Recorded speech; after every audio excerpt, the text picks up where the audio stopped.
ৰাজ্যৰ প্ৰাথমিক শিক্ষকৰ নিযুক্তিৰ ক্ষেত্ৰত আজি এটা বিশেষ পৰিৱৰ্তন ঘটা হৈছে। ইমান দিনে বিএড শিক্ষাগত অৰ্হতা আৰু টেটৰ মাৰ্কস তিনিটাক আমি সমানে গুৰুত্ব দিছিলোঁ। কিন্তু শিক্ষাগত অৰ্হতা বিভিন্ন অপেন স্কুল আদিত গৈ বেটাৰমেণ্ট আদি দি ল'ৰা ছোৱালীয়ে বঢ়াই আনে বা অসমৰ বাহিৰত গৈ বিএড কৰে য'ত নেকি বহুত নম্বৰ লৈ আহে।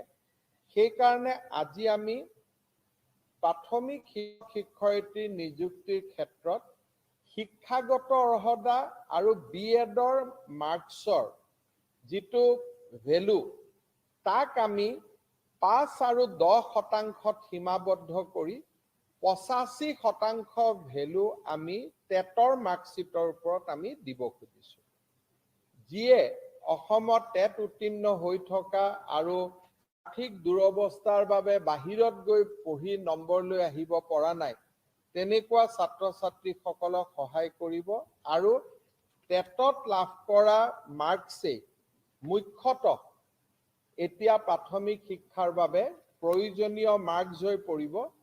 যদিও হায়াৰ ছেকেণ্ডাৰী ডিগ্ৰীৰ এটা মাৰ্কছ এই ক্ষেত্ৰত আহিব, কিন্তু টেটৰ মাৰ্কশ্বিটখনে শিক্ষক নিযুক্তিৰ মুখ্য বিষয়বস্তু হৈ পৰিব।